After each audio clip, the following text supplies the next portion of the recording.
이제는 밥 먹는 것도 보기 싫은 거야? 뭐? 누가 언제 그렇대? 당신 말이 그렇잖아. 그게 아니고 너무 답답해서 하는 말이지. 남들한테 물어봐. 남편이랑 하루 종일 집에 같이 있으면 기분이 어떤가? 어떤데? 말했잖아. 답답하다고. 내가 당신한테 뭘 해달라고 하는 것도 아닌데 뭐가 답답해? 그냥 방에 들어가서 책 읽고 하잖아. 그래도 당신 취미 하나도 없이 종일 집에 있는 게 얼마나 신경 쓰이는 줄 알아? 그럼 어떻게 하라는 거야? 눈앞에서 없어지라는 거야? 당신 차라리 낮 동안만이라도 어머님 댁에 가 있던가? 어머님도 외로워하신다며? 오늘 이야기 속 주인공은 59세 박성진 씨입니다. 그리고 그의 아내에 관한 이야기이죠. 박 씨는 아마 다시 태어난다면 결혼하지 않았을 것 같다고 생각했습니다. 요즘 젊은 사람들처럼 말이죠. 박 씨는 무던한 사람이었습니다. 그래서 뾰족한 바늘 같은 아내와도 30년간 한 지붕 밑에서 살아올 수가 있었습니다. 웬만하면 상대방이 원하는 대로 하면 큰 갈등이 없었습니다. 그런데 나이 들어 이렇게 비참한 기분을 느끼게 될 줄은 몰랐습니다. 아파서 일을 못하고 집에서 쉬고 있는 박 씨에게 지긋지긋하게 아무것도 안 하며 논다고 구박을 했던 아내. 그러면서 생활비가 줄 걱정만을 하던 아내. 종일 같이 있는 게 답답하다며 어머니 댁으로 가버리라고 했던 아내. 뭐 하나 박 씨의 마음이 감당할 수 있는 일이 없었습니다. 퇴직을 앞두고 미래에 대한 불안감도 있었고 몸이 아프니 우울하기도 했습니다. 하지만 아내는 따뜻한 말 한마디 대신 박 씨를 집 밖으로 내몰았죠. 이런 결혼 생활이라면 다시 반복하고 싶지 않았습니다. 그리고 늦은 나이지만 앞으로의 삶도 바뀌어야 할 때가 왔다고 생각했죠. 박 씨는 30세의 아내를 만나 결혼을 했습니다. 그리고 슬아엔 아들이 하나 있습니다. 아내는 결혼 전에는 작은 회사를 다녔지만 결혼을 하면서 직장은 그만두었습니다. 결혼한 지 얼마 안 돼 임신을 했기에 다시 복직할 생각은 하지 않았고 박 씨도 그러란 말은 한 적이 없었습니다.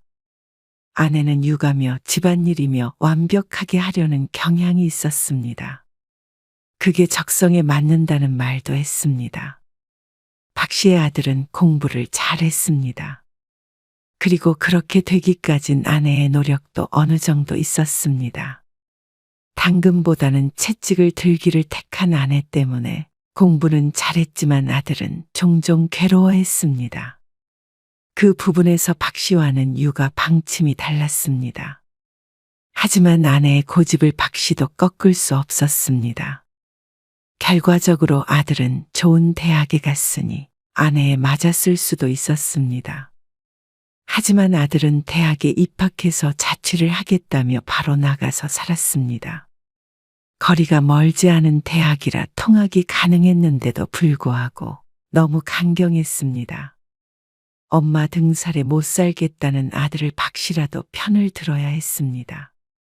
그래서 한동안 내내 아내에게 잔소리를 들어야 했죠. 하지만 아내가 아들에게만 그렇게 팍팍하게 구는 건 아니었습니다. 원래 성격이 그랬습니다. 그래도 박 씨는 수십 년간의 내공이 있어 나름대로 아내의 성격에 맞추며 살았습니다. 그래도 성에 차지는 않을 테지만 말이죠. 여보, 욕실에 샴푸통 내려놓지 말라고 분명히 말했잖아. 아, 다시 올려두는 걸 깜빡했어. 보기 싫다니까? 잘 정리해두면 꼭 내려놓네. 미안해. 다시 올려놓을게. 내가 정리했어. 욕실 좀 깔끔하게 써. 알았어? 그래, 알았어. 욕실 샤워부스 안에 선반이 2개가 있었는데 아내는 꼭 모든 목욕용품을 높은 선반 위에 정렬해 놓았습니다. 씻다 보면 불편해서 낮은 선반에 박 씨가 내려놓을 때가 있는데 그때마다 아내에게 한 소리씩 들었습니다. 종종 다시 올려두는 걸 깜빡해서였습니다. 샴푸통이 흐트러져 있는 게 싫다며 박 씨에게 짜증을 내곤 했습니다. 가끔은 박 씨도 맞받아칠 만도 한데 박 씨는 다음엔 안 그러겠다고 하고 말았습니다. 실제로도 안 그러려고 노력도 했고 말이죠. 그러면 더 이상 갈등은 없었습니다. 아내는 종종 그런 박 씨를 답답해했습니다. 하지만 박 씨는 평화가 좋았죠. 당신 젓가락 그렇게 내려놓지 말라고 했잖아. 받침대는 괜히 둔 줄 알아? 저녁밥을 먹으며 아내가 또다시 인상을 썼습니다. 식탁 위를 보니 방금 내려놓은 젓가락이 숟가락 받침대가 아니라 식탁 위에 놓여 있었습니다. 식탁 더러워지잖아. 닦으려면 힘들어. 보기도 싫고. 먹다가 매번 이 위에 올려놓는 게 불편해서. 뭐가 불편해? 조금만 신경 쓰면 되는 건데. 알았어. 주의할게. 왜 밥 먹다가 잔소리를 하게 만드는 거야? 신경 쓰이게. 알았어. 얼른 먹어. 이것 봐. 여기다 내려놨지? 그제서야 박 씨의 손에서 눈을 떼는 아내. 흰밥에 김치 올려놓지 말고 지저분해서 보기 거북해. 박 씨는 아내 모르게 작게 한숨을 내쉬었습니다. 아내의 기준이라는 것은 항상 타이트해서 거기에 딱 맞게 들어가기는 힘든 일이었습니다. 하지만 이제는 그러려니 했습니다. 신혼 때는 다투기도 했지만 거진 30년을 부대끼며 살다 보니 박 씨도 적응이 됐습니다. 물론 박 씨도 불만이 없을 수는 없겠지만 어떻게 서로의 모든 게 마음에 들 수 있나 싶었습니다. 부부란 그런 것조차 함께 맞춰가는 가족이라고 생각했습니다. 적어도 박 씨는 그렇게 생각했습니다. 그래서 살면서 아내에게 서운한 게 있어도 이해하려고 했고 서러울 때도 애써 마음속으로 삭히려고 노력했습니다. 여보, 나 런닝화 하나 사야 하는데. 운동화를 왜 또 사? 산지 오래됐잖아. 밑창이 다 닳았어. 맨날 신고 뛰어다니니까 그렇지. 아내는 박 씨에게 핀잔했습니다. 박 씨는 괜스레 어머니에게 용돈을 다 쓰는 자식이 된 기분이 들었습니다. 어쩐지 눈치가 보였습니다. 돈 관리는 아내가 했기에 큰 돈을 쓸 땐 꼭 이런 과정을 거쳐야 했습니다. 박 씨의 한 달 용돈이 20만 원이었기 때문이었습니다. 박 씨는 크게 돈 쓸 일이 없었습니다. 특별히 자주 만나는 친구도 없었고 거의 매일 회사와 집만 왔다 갔다 했습니다. 가끔 가다 약속이 있으면 돈을 쓰긴 했지만 박 씨는 20만 원이면 넉넉하진 않아도 지낼 만은 하다고 생각했습니다. 유일한 취미라고는 혼자서 동네를 뛰는 것뿐이었습니다. 전문적으로 뛰는 것은 아니었고 적당한 속도로 1시간 정도 뛰는 게 좋았습니다. 혼자 생각하는 시간을 갖기도 하고 풍경을 즐길 때도 있고 땀을 흠뻑 흘렸을 때의 상쾌함도 좋았습니다. 그래서 박 씨가 유일하게 소비하는 건 반년에 한 번 정도 사는 운동화밖에 없었습니다. 하지만 그런 건 대부분 가격이 나가기 때문에 카드를 긁기 전에 아내에게 말을 해야 했습니다. 얼마짜린데? 한 15만 원 정도. 뭐? 왜 그렇게 비싼 걸 사? 사실 더 비싼 건 얼마든지 있었습니다. 그리고 물론 싼 것도 많았습니다. 하지만 이틀간 고심해서 고른 신발이었습니다. 어차피 신발이 다 똑같은데 한 옷 6만 원짜리 사서 신으면 안 돼? 그러면 발 아파. 당신 용돈으로 사면 되잖아. 15만 원짜리면 충분하네. 그리고 5만 원 가지고 어떻게 한 달을 살아? 돈 쓸 데도 없으면서. 그러자 아내가 박 씨에게 눈을 흘겼습니다. 돈 잡아먹는 귀신이야. 아무튼간 그러면서 카드로 사라고 덧붙였습니다. 가끔 이럴 땐 회의감이 들긴 했습니다. 다들 박 씨가 한 달에 용돈으로 현금 20만 원을 받는다고 하면 놀라곤 했습니다. 그런데 아내는 박 씨에게 나가는 돈이 못내 아까운 듯 했습니다. 물론 가정을 위해 아끼려고 하는 것이겠지만 그래도 좀 서운하긴 했습니다. 현수 결혼도 시키고 우리 노후도 챙겨야 할 거 아니야? 그러려면 당신이 벌어다 주는 돈으로 생활비 빠듯해. 알았어. 한숨 쉬며 알았다고는 했지만 생활비가 빠듯할 만큼 어려운 상황은 아니었습니다. 집도 대출을 다 갚았고 아들도 취직해서 돈을 잘 벌고 있었습니다. 그동안 혼자 벌었지만 사치한 적이 없으니 모아둔 돈도 있었고 말이죠. 그런데도 아내는 늘 돈 타령이었습니다. 안 그래도 알뜰하게 살긴 하지만 그런 아내를 박 씨가 도와야 한다고 생각했습니다. 그래서 어지간한 일엔 소비를 하지 않으며 살았습니다. 그러던 어느 날이었습니다. 차가 고장이 나서 대중교통으로 출퇴근을 한 일주일 했는데 차를 찾으러 가기로 한 바로 전날에 교통사고가 났습니다. 생명이 위독한 것은 아니었지만 무릎과 허리를 다쳐서 수술을 해야 했습니다. 허리는 심각한 상태는 아니었지만 무릎은 최소 3개월간은 회복이 필요하다고 했죠. 이러다 당신 회사에서 잘리는 거 아니야? 퇴직이 얼마 안 남은 상태인데 정말로 그럴지도 몰랐습니다. 휴직을 하긴 했지만 이참에 그만두는 게 어쩌면 회사에서 바라는 것일 수도 있었죠. 3개월이면 일상생활 가능하다고 하잖아.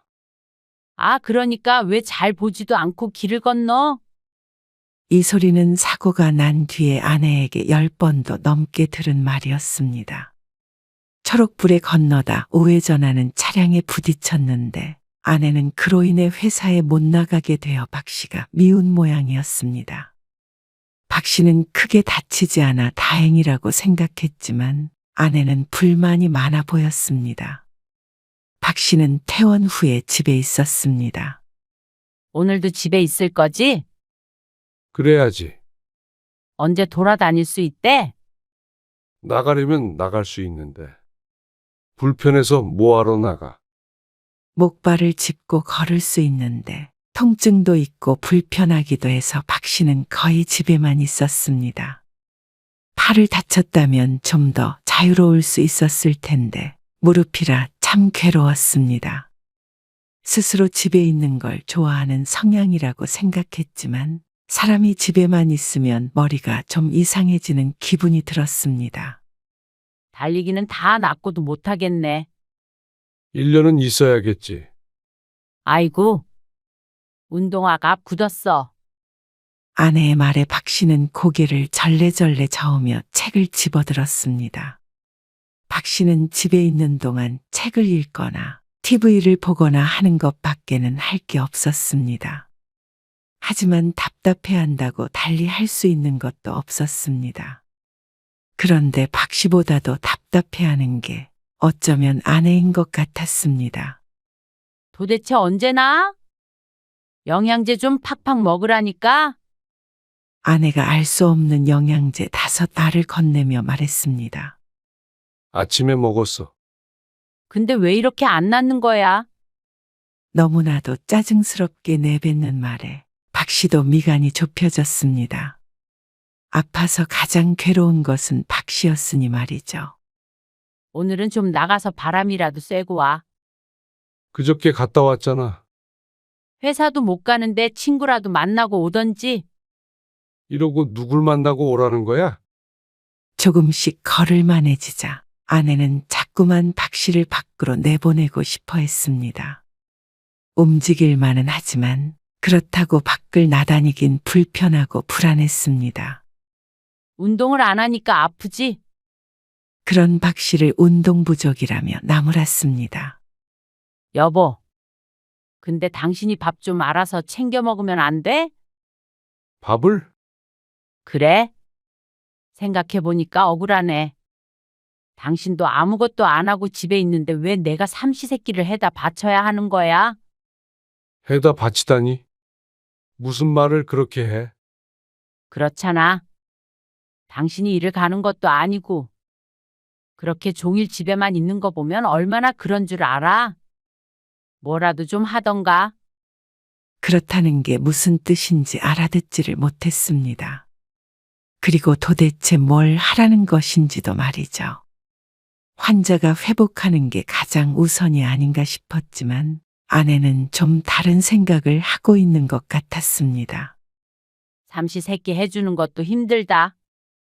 나 혼자 있으면 두 끼면 되는데. 앞으로 점심은 당신이 알아서 먹어. 정말로 밥 때문에 그런 것은 아닌 것 같았습니다. 아내는 박 씨와 함께 있는 시간이 길어질수록 짜증이 늘어갔습니다.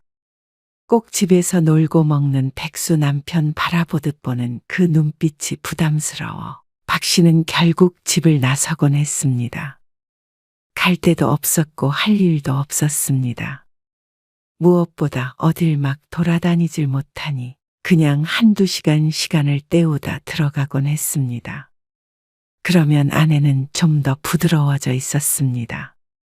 그렇게 3개월이 지났는데 회사 복귀가 힘들 것 같았습니다.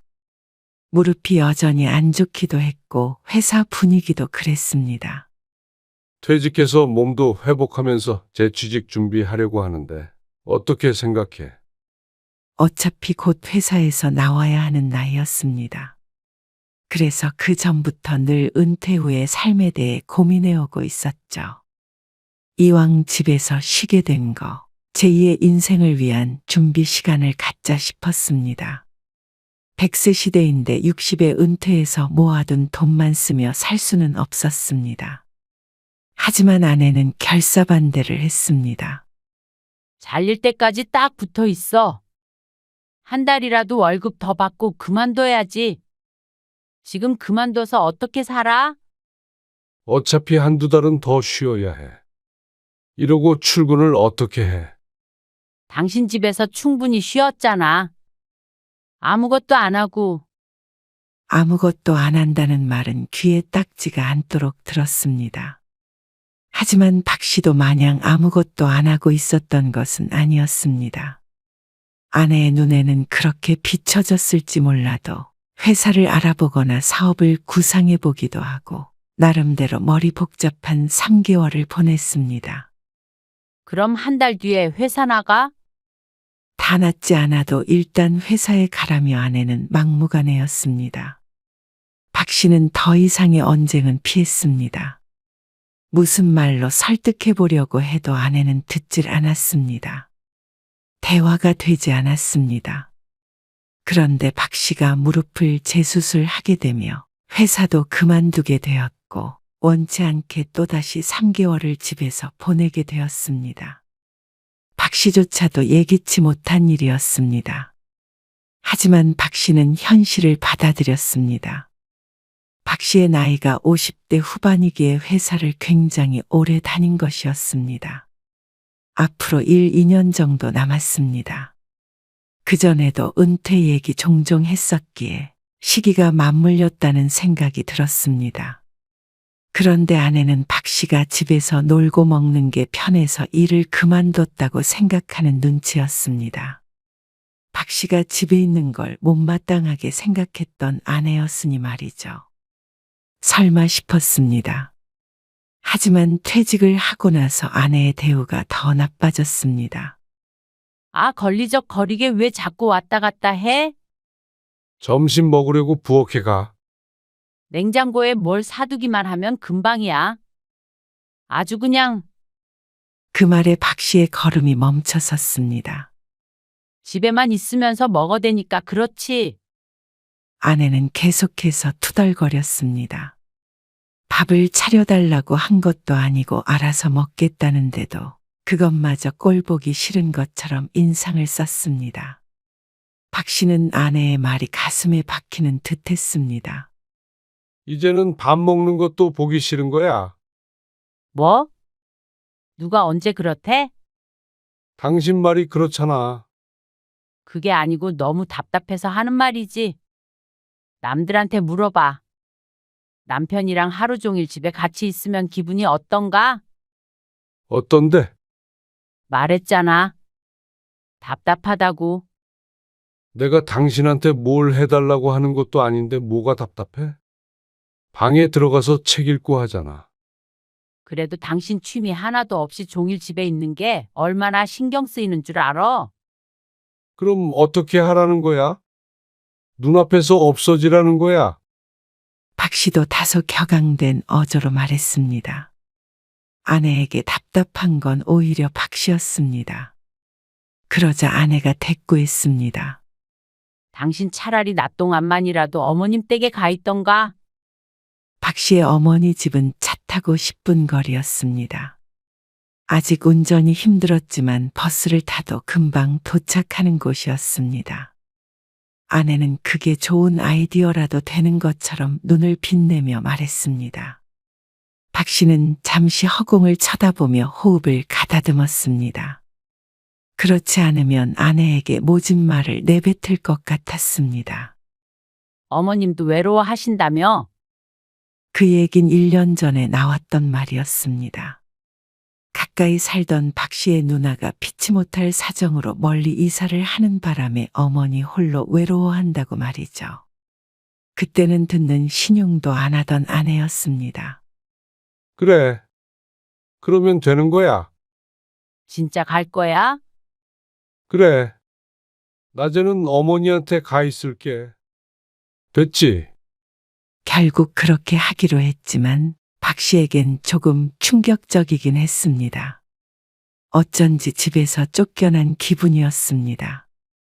하지만 그렇게 신경 쓰이고 힘들다는데 무릎이 나을 때까지만이라도 눈앞에서 사라져주자 싶었습니다. 박 씨도 곧 다시 어디든 들어가서 일을 하게 될 테니 그때는 좀 낫지 않을까 생각했죠. 집에서 쫓겨났어? 쫓겨나긴 왜 쫓겨나요?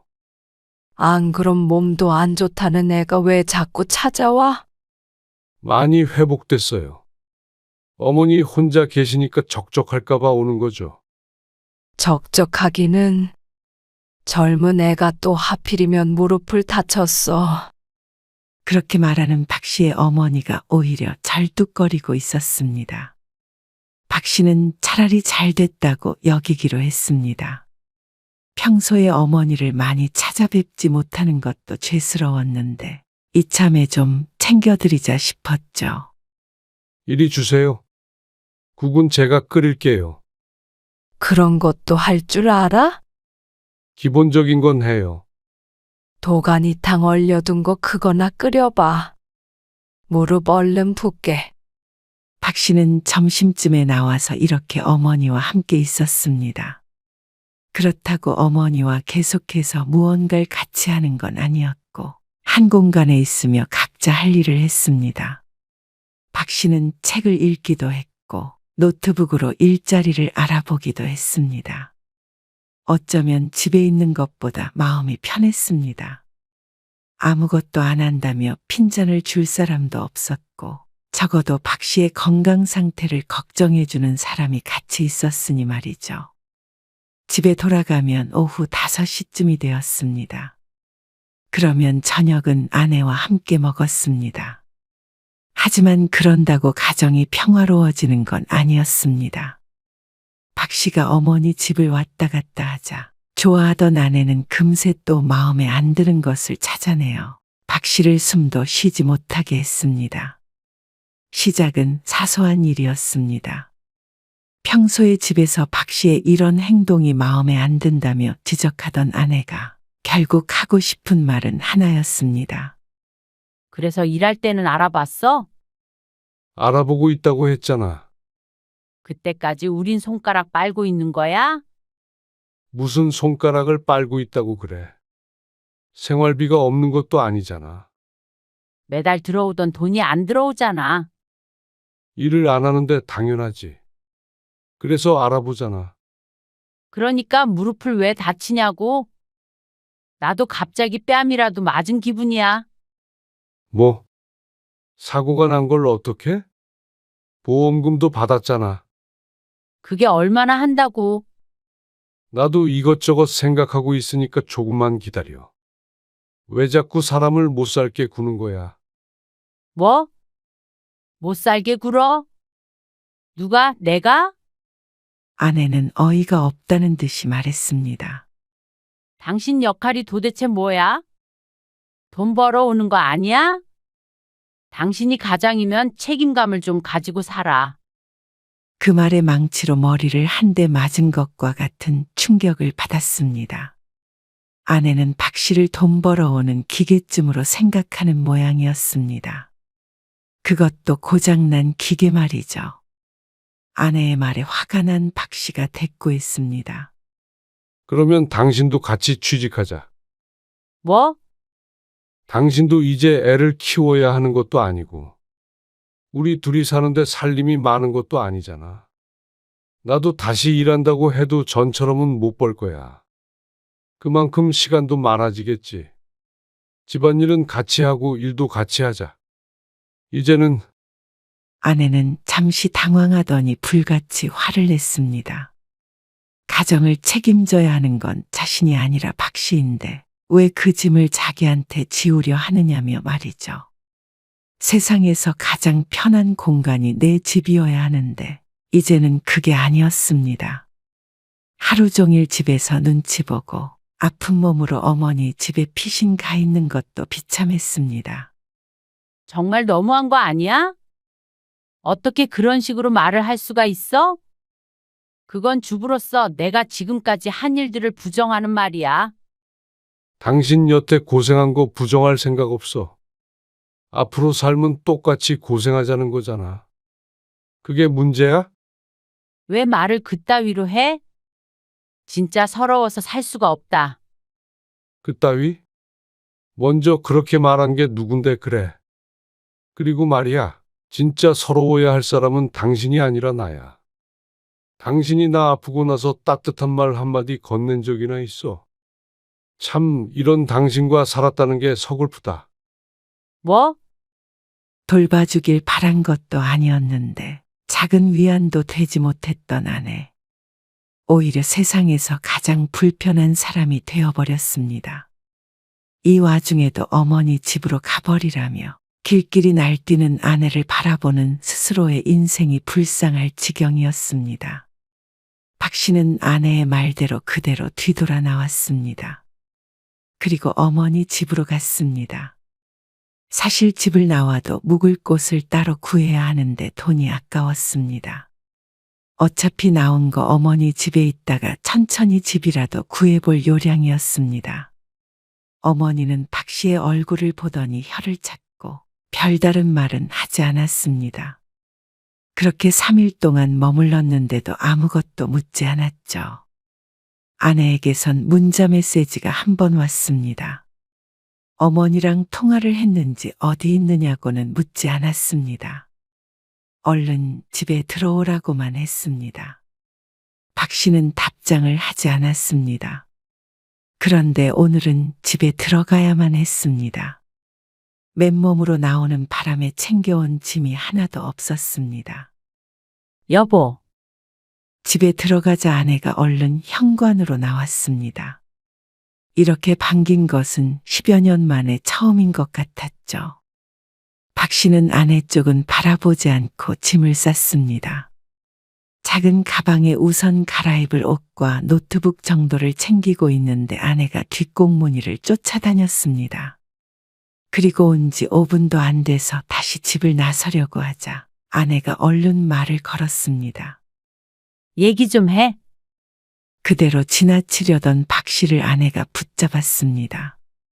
어머님 댁에서 있는 거지? 그제서야 박 씨가 뒤를 돌아보았습니다.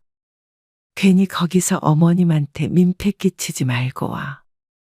같이 있기 불편하다며 어머니 집으로 가버리라던 아내가 할 말은 아니었습니다.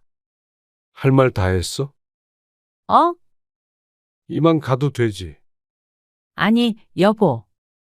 얘기 좀 하자니까? 나는 할 말 없어. 그러자 아내가 다급하게 사과했습니다. 지난번에 함부로 말해서 미안해. 박 씨가 쳐다보자 아내가 한숨을 푹 내쉬며 덧붙였습니다. 근데 당신도 잘한 거 없어. 내가 오죽했으면 그런 말을 했겠어? 오죽 답답했으면. 박 씨는 거기까지 듣고 아내의 손을 뿌리쳤습니다. 마지막으로 아내의 말을 들어보려던 마음이 사라졌습니다. 아내가 붙잡는 소리가 들렸지만 그냥 나와버렸습니다. 생각이 많아졌습니다. 집을 나온 지 일주일쯤 되었습니다. 아들에게서 전화가 왔습니다. 엄마랑 통화했어요. 아직 화해 안 하셨죠? 자식에게까지 전화해서 하소연을 한 모양이었습니다. 생활비 걱정하시는 것 같던데요. 여전하시네요. 그 말에 한숨이 절로 나왔습니다. 아내는 끝까지 한결같았습니다. 어쩌면 이렇게 싸우게 된 것은 한결같은 아내에게 맞춰주지 못한 박 씨 탓인지도 몰랐습니다. 말을 잇지 못하는 박 씨에게 아들이 말했습니다. 저는 결혼 안 하려고요. 가족을 위해 평생 살아도 남는 게 이런 거면 안 하는 게 낫겠어요. 그 말에 박 씨는 부정하는 말을 내뱉지 못했습니다. 박 씨도 같은 생각을 하고 있기에 거짓된 말로 아들을 설득할 수는 없었습니다. 네 엄마랑 같이 안 살 수도 있어. 두 분 문제니까요. 둘이서 알아서 하라는 말에 박 씨는 조금 안심했는지도 몰랐습니다. 아무리 성인이라도 자식이 부모가 갈라서는 걸 원하지는 않을 테니 말이죠. 당분간은 할머니 댁에서 지낼 거야. 그러고는 전화를 끊었습니다. 박 씨는 어머니 집에서 생각을 정리했습니다. 그런데 생각을 하면 할수록 아내와는 함께 살 수 없겠구나 싶었습니다. 앞으로 살아갈 걱정은 되지만 어떻게든 살아갈 것이었습니다. 아내는 생활비 걱정을 하지만 박 씨는 힘닿는 한 70, 80까지 일할 의향이 있었습니다. 그리고 작은 집에 살며 소소하게 벌어먹으면 되지 않겠나 싶었습니다. 아니면 이렇게 어머니 모시고 살며 마지막으로 함께 시간을 보내도 좋을 것 같았습니다. 어떤 삶을 선택하던지 간에 아내와 함께 그리는 미래보다는 안정감이 있었습니다. 적어도 숨막히는 기분은 들지 않았습니다. 하지만 박 씨의 생각과는 다르게 아내는 박 씨에게 돌아오라고 했습니다. 이렇게 무책임하게 가버리는 게 어디 있어? 뭐? 나랑 같이 안 살 수도 있어? 현우가 그러던데. 그래. 마음 정리했어. 현우 결혼은 안 시켜? 당신은 다 늙어서 밥 차려줄 사람도 없이 어떻게 살려는 건데? 현우 걱정도 말고 내 걱정도 말어. 현우는 결혼 안 한다고 그러고 나도 밥 정도는 혼자 차려 먹으니까. 그것보다 당신은 돈 벌어줄 사람 없이 살 걱정해.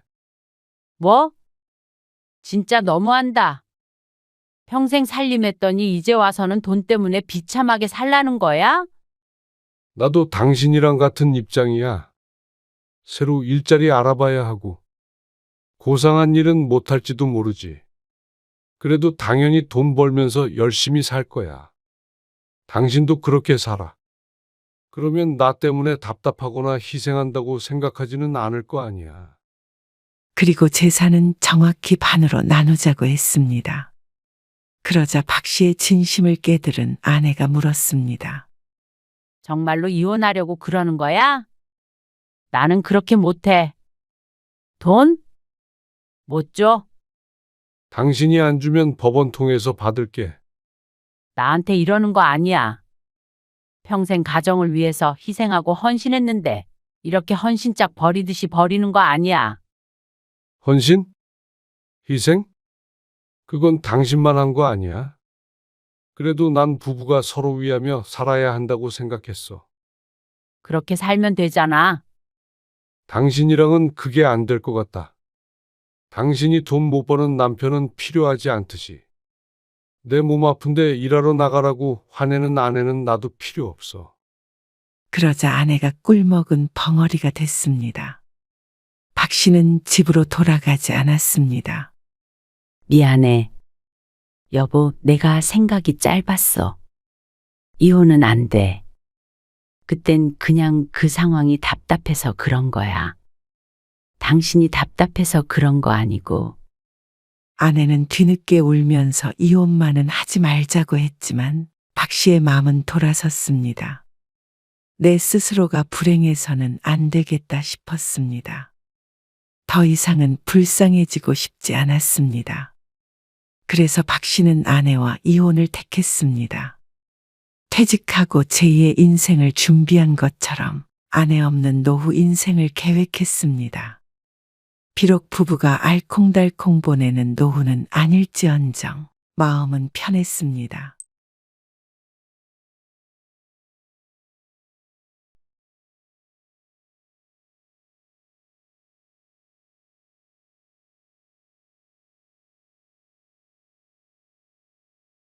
이혼이라니?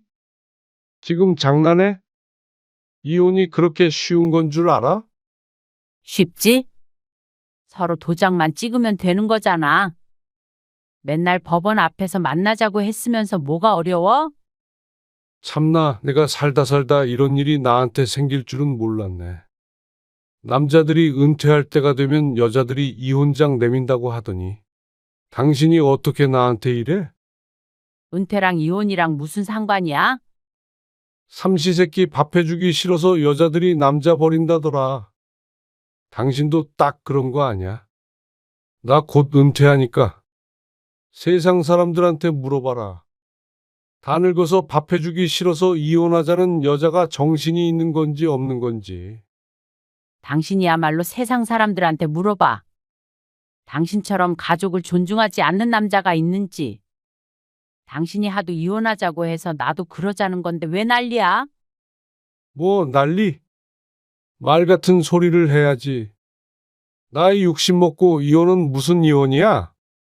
앞으로 2, 30년은 더 살지 모르는데 당신한테 그런 취급받으면서 살 이유 없어.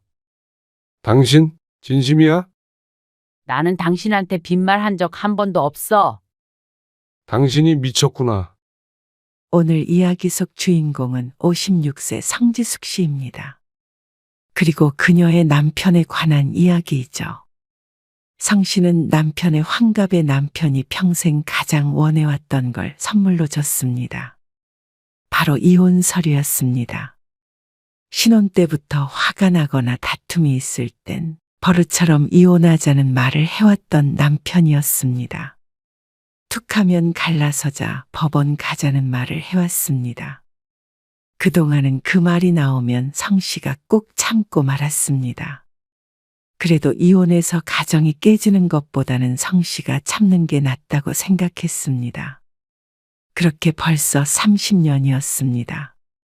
환갑이 된 지금까지도 그렇게 이혼이 하고 싶다길래 성 씨는 그 바람을 들어주고자 했습니다. 그리고 그렇게 결심하게 된 데에는 결정적인 이유가 있었습니다. 경제적인 문제가 늘 발목을 잡았는데 성 씨가 거의 60이 다 되어서야 우연한 기회에 그 문제가 어느 정도 해결이 되었습니다. 그래서 성 씨도 이혼하자는 소리를 들어가며 남편과 살고 싶지 않았습니다. 남편이 그토록 원하던 이혼이라는 선물을 남편도 마음에 들었으면 하는 바람이었습니다. 성 씨는 남편과 20대 중반에 만나서 결혼했습니다. 그래서 딸 둘을 낳았습니다. 결혼 전에는 달도 별도 다 따줄 것 같았던 남편. 달도 별도 따주지 않을 거란 걸 결혼한 뒤에야 깨닫게 되었습니다. 그래도 서로 맞춰가며 잘 살아야 한다고 생각했습니다. 서로 다른 두 사람이 만났으니 어떻게 모든 게 다 입맛에 맞겠나 싶었습니다. 그런데 남편은 서로 맞추는 게 아니라 성 씨를 자신에게 맞추려는 듯했습니다. 그리고 거기에서 벗어난다면 결코 참지 않았죠. 결혼하고 오래 지나지 않아 성 씨는 첫째 딸을 낳았습니다. 출산 후 몸이 그리 좋지 못해 몸조리 하는데 어려움이 있었습니다. 게다가 갓난 아기를 혼자 돌봐야 하니 몸이 축날대로 축났습니다. 그리고 아이가 90일 정도 되었을 때쯤이 설이었습니다. 이번에는 시골에 못 갈 것 같은데. 왜 못 가? 몸이 안 좋아서 애도 너무 어리고. 차 타고 몇 시간 가야 할 텐데. 아무래도 힘들 것 같아. 힘들어도 가야지. 남편은 대수롭지 않게 대답했습니다.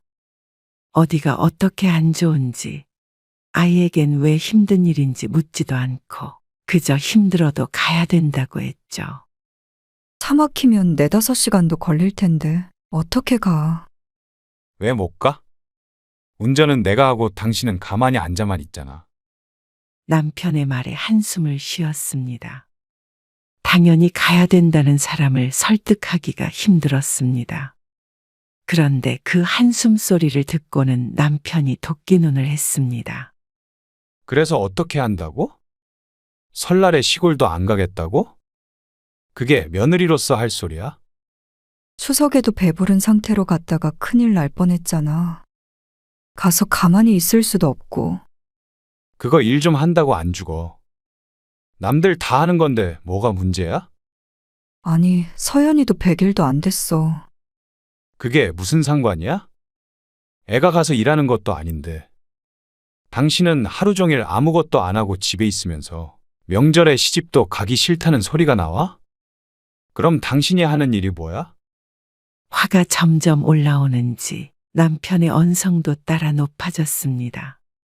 그러더니 단어 선택도 거칠어졌습니다. 애를 낳고 아무것도 하는 게 없을 리가 없었습니다. 남편은 육아에 도움을 주지 않았고 집안일도 대부분 성씨의 몫이었습니다. 그런데 어떻게 사람을 집에서 빈둥빈둥 노는 것처럼 말하는지 몰랐습니다. 남편 눈에는 팔자 좋은 여자처럼 비춰진 모양이었습니다. 너무나도 황당해서 말이 나오지 않았습니다. 당신은 그럴 거면 결혼은 뭐하러 했어? 명절에 시집에 가지 않으면 결혼한 의미가 없는 것처럼 말하는 남편. 애 낳은 게 대수라고 며느리 도리도 안 해? 어머니 아버지가 나를 뭐라고 생각하시겠어? 당신 지금 하는 일은 남편을 우습게 만드는 일이야. 알아? 다른 사람도 아니고 부모가 자신을 우습게 여길 거라고 아내에게 이렇게 표독스럽게 얘기하는 남편이 낯설었습니다. 그동안의 사소한 다툼은 있었지만 이렇게까지 이야기하는 남편은 처음 보았습니다. 그러더니 자기 분에 못 이겨서 해서는 안 될 말을 했습니다. 그렇게 멋대로 할 거면 차라리 이혼을 하고 혼자 살아. 뭐? 이혼? 그래. 이혼해. 성씨의 얼굴에 핏기가 가셨습니다. 밀가루 바른 듯 새하얘진 얼굴에다가 대고 남편은 또다시 이혼을 하자는 말을 내뱉었습니다. 남편에게는 한없이 가벼운 단어가 바위덩어리처럼 무겁게 성씨를 짓눌렀습니다. 어떻게 갓난아기를 품에 안고 있는 아내에게 그런 소리가 나오는지 해가 가지 않았습니다. 당신 마음대로 살아. 그리고 설 끝나면 갈라설 준비할 테니까 그런 줄 알고. 그러더니 남편은 정말로 혼자서 시골로 내려가 버렸습니다. 성씨는 따라갈 생각도 못했습니다. 이대로 끝이라고 생각했습니다. 그래서 남편이 시골에 내려가 있는 이틀간 내내 울며 지냈습니다. 겨우 아이에게 젖만 먹이며 제대로 된 밥도 못 챙겨 먹고 그렇게 피폐하게 생활했죠. 그러다가 명절 연휴 마지막 날에 다시 집으로 돌아온 남편. 혼자 잘 지냈어? 이거 먹어. 음식 좀 싸왔어. 본격적으로 이혼 준비를 하자고 할 줄 알았던 남편은 너무나도 평범하게 말을 걸었습니다. 언제 그런 일이 있었냐는 듯이 말이죠. 성씨는 울음을 왈칵 터뜨렸습니다. 며칠 동안 마음 고생했던 것이 허무했습니다. 남편은 전혀 걱정 같은 건 하지 않은 얼굴이었습니다. 본가에 가서 맘 편히 잘 먹고 잘 쉬다 온 것 같았습니다. 그럴 거면 뭐하러 그런 폭탄을 터뜨리고 간 것인지 몰랐습니다. 이혼하자고 한 건 뭐야? 이혼 그냥 화나서 한 소리지 뭐야. 남편은 성 씨의 심정은 전혀 공감을 못하는 사람처럼 대답했습니다. 그리고 울고 있는 성 씨의 반응이 별스럽다는 듯이 쳐다보았습니다. 화나면 무슨 말인들 못해. 그걸 마음에 담고 있었어? 그러면서 웃는 남편. 황당하고 화가 나기도 하는 한편, 당시엔 그래도 안심을 했던 것 같았습니다. 지난 며칠이 허무하긴 했지만 어린 아이를 두고 이혼하지 않아도 된다고 생각해서 말이죠. 그렇게 성 씨는 남편과 얼렁뚱땅 화해를 하게 됐습니다. 그런데 그게 시작이었습니다. 아, 그냥 이혼해. 남편은 사소하건 큰일이건 마찰이 있으면 꼭 끝에는 이혼하자는 소리를 했습니다. 처음엔 그 소리를 들을 때마다 놀라서 눈물을 흘렸지만 나중엔 성 씨도 화가 났습니다. 그 버릇을 고쳐야겠다는 생각도 했습니다. 왜 툭하면 이혼하자고 하는 거야? 정말 이혼하고 싶어서 그래? 뭐? 그래. 이혼하고 싶어서 그런다. 이혼하지도 않을 거면서 그러는 버릇 고쳐. 하지만 자존심 센 남편이 화가 났을 때 이렇게 성 씨가 받아치면 걷잡을 수 없는 상황이 되곤 했습니다. 법원으로 와. 아니다. 집에서 나가. 애는 두고 맨몸으로 나가. 거의 집에서 끌어낼 것처럼 거칠게 성 씨의 팔을 잡아 끌기도 했습니다. 그리고 또 저녁 때가 되면 뭐가 먹고 싶다 하며 아무렇지도 않게 말을 걸곤 했죠. 그러니 이혼하자는 말이 빈말인 건 진작에 알 수 있었습니다. 하지만 들을 때마다 기분은 바닥을 쳤습니다. 속이 부글부글 끓고 가슴이 쪼개질 듯 서글펐습니다. 물론 매일 그런 것은 아니었습니다. 그렇게 밥 먹듯이 싸웠으면 가정이 유지가 될 수가 없었겠죠. 평소의 사이는 나쁘지 않았습니다. 하지만 한 번씩 싸우면 대화는 꼭 똑같이 흘러갔습니다. 이혼이라는 단어가 지긋지긋해졌습니다. 그런데 남편은 성 씨에게만 그런 것은 아니었습니다. 어찌 보면 참 공평한 사람이라고 할 수 있었습니다. 성 씨가 둘째를 낳았을 때 시골에서 시어머니가 올라왔습니다. 여보. 과일이라도 좀 내와야지. 내가 할게. 서연이 엄마는 앉아 있어. 아, 제가 할게요. 너무 움직이지 말어. 나중에 골병 들어. 만석이 네가 서연이 엄마 좀 도와서 집안일도 해주고 해. 애 둘 낳으면 얼마나 힘든데. 애 키우면서 집안일까지 다 서연이 엄마한테 맡기면 어떡해. 저도 하죠. 아까부터 가만히 앉아서 계속 시키기만 하잖냐? 그러면서 시어머니가 남편에게 잔소리를 했습니다.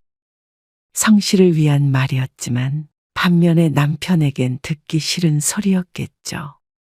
처음엔 웃으며 대답하던 남편도 시어머니의 말이 끊이질 않자 표정이 점점 굳어졌습니다. 그러자 심기가 뒤틀렸는지 남편이 시어머니에게 알아서 하겠다고 툭 내뱉었습니다. 거기에서 그쳤어야 하는 건데 시어머니가 한마디 더 보태자 남편이 화를 냈습니다. 화기애애하던 분위기가 순식간에 얼어붙었습니다. 시어머니도 그제서야 말을 아꼈습니다. 그런 말을 할 거면 오지 마세요.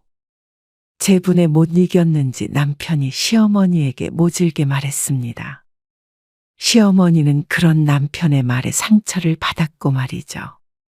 멀리서 온 시어머니를 남편이 쫓아내버렸습니다. 당장 나가라고 한 건 아니었지만 오지 말란 소리를 듣고도 계속 머물 사람은 없었습니다. 그 정도 했으면 화를 풀어야 할 텐데 남편은 시집 식구들과 연을 끊겠다고 했습니다. 별일이 아니었는데 순간 화를 못 참고 커진 다툼이었습니다. 아무리 화가 나도 연을 끊겠다는 말이 그렇게 쉽게 나오나 싶었습니다. 남편은 시집 식구들에게 전화가 오면 대답도 안 하고 끊어버렸습니다. 성 씨가 그러지 말라고 말려도 소용이 없었습니다. 그러다가 한 달쯤 지났을 때 기분이 풀렸는지 성 씨에게 말했습니다. 어머니 생신에는 내려가야지. 연 끊겠다고 그랬잖아. 그냥 한 소리지. 부모 자식 간의 연을 어떻게 끊어? 너무나도 아무렇지 않게 어깨까지 으쓱하며 말하는 남편을 성 씨가 기가 질린 표정으로 바라보았습니다. 시집에서도 그런 남편에게 학을 뗀 듯 했습니다. 세월이 흘러도 남편의 버릇은 고쳐지지 않았습니다. 그런데 제일 문제는 화가 나면 자식들에게도 아무 말이나 내뱉고 분풀이를 하는 것이었습니다. 다 때려치워. 여보, 아빠 안 돼. 이딴 거 뭐하러 해? 그러니까 내가 공부하라고 했냐? 안 했냐? 너 같은 게 무슨 음악을 한다고 그래? 지 애비도 우습게 보는 놈은 아무것도 시키지 말아야 돼. 당신도 서연이 레슨 보내지도 마. 여보. 진정하고 좀. 다 때려치워. 아니면 집을 나가. 바이올린을 배우는 큰딸에게 소리쳤습니다. 그리고 바이올린을 부술 듯이 위협적으로 흔들었습니다. 딸은 악기가 상할까봐 울며 말렸습니다. 하지만 그럴수록 남편의 화만 돋을 뿐이었습니다. 결국엔 바이올린이 손상이 됐고 나중에 정신 차린 남편이 그 모든 게 딸 때문이라며 또다시 화를 내기도 했습니다. 도대체 왜 그러는 거야? 왜 가족들을 못 살게 해? 이유들은 너무나 사소했습니다. 남들은 그냥 넘어갈 수 있는 문제를 남편은 참지 못했고 그럴 때마다 성 씨에겐 이혼하자고 했고 자식들에겐 집을 나가버리라며 화를 냈습니다. 그리고는 나중엔 아무 일도 없었던 것처럼 딸들에게 선물도 사주고 성 씨에게 말을 걸었습니다. 어제는 당장 법원에 가자며. 아, 화 풀렸어. 자기 분풀이를 그렇게 해대니까 화도 금방 풀리는 것 같았습니다. 그렇지만 다른 사람들의 마음엔 늘 상처가 남았습니다. 딸들은 커가면서 그런 아버지와는 점점 멀어졌습니다. 성인이 되고부터는 따로 나가서 살았고 아버지와는 거의 단절된 삶을 살게 되었습니다.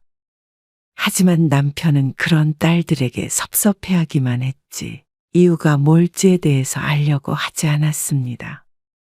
성 씨가 알려주려고 해도 듣지 않았습니다. 남편에겐 모든 일이 그저 다투며 생긴 가벼운 해프닝 같은 것이었습니다. 그럴 때마다 성 씨는 이혼하고 싶다는 생각도 많이 했었습니다. 하지만 현실적인 문제들 때문에 그러기가 쉽지가 않았습니다. 회사를 다니다가 애 둘을 낳고 다시 직장을 찾으니 정 같은 대우는 받기가 힘들었습니다.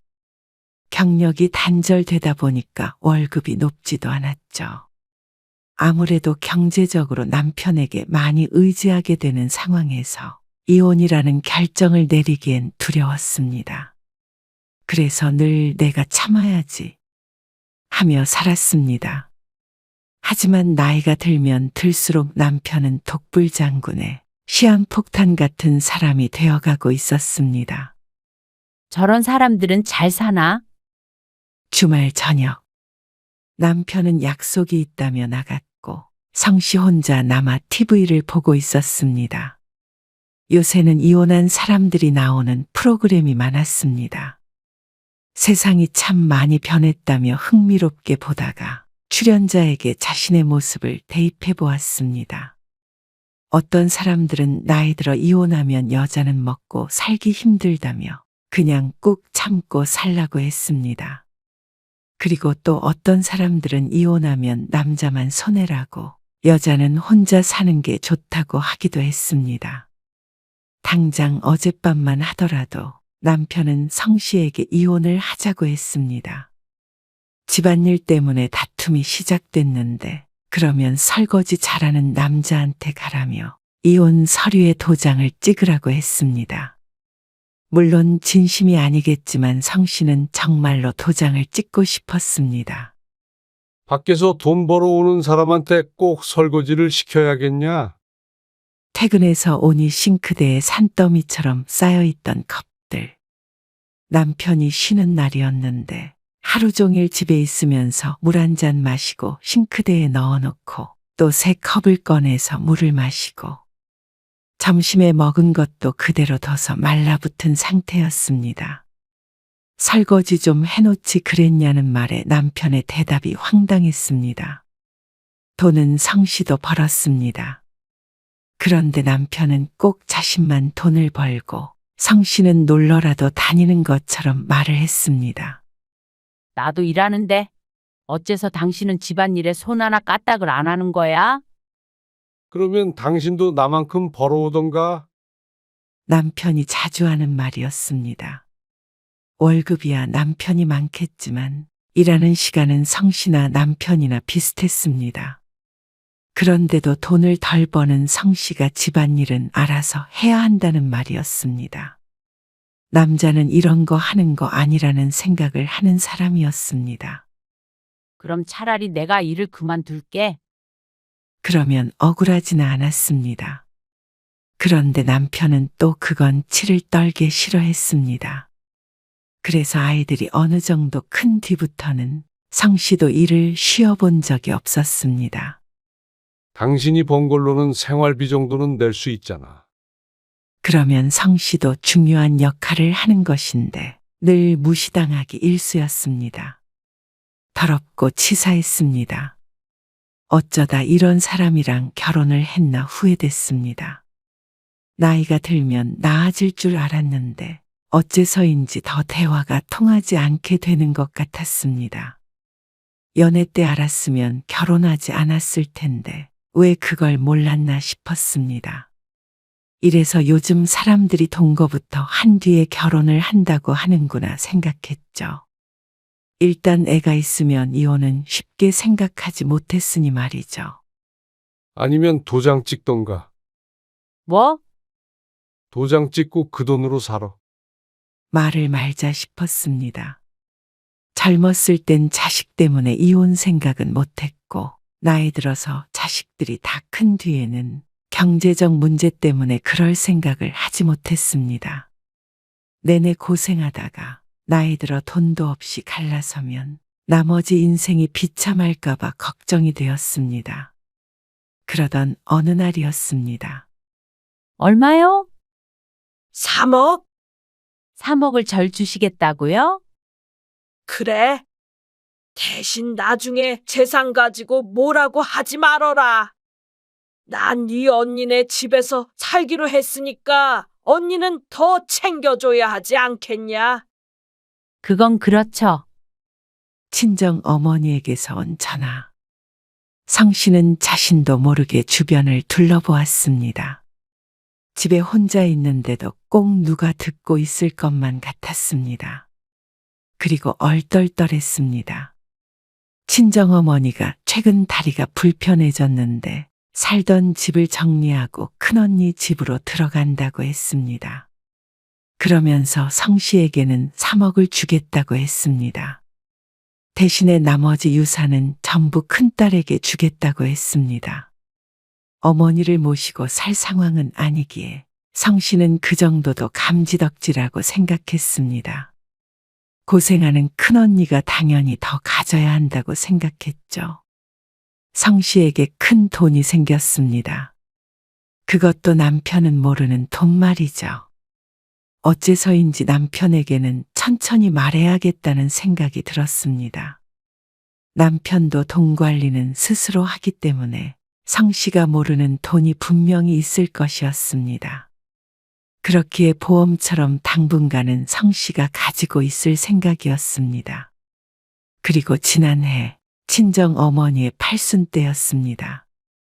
어머니의 용돈 문제로 남편과 작은 언쟁이 시작되었습니다.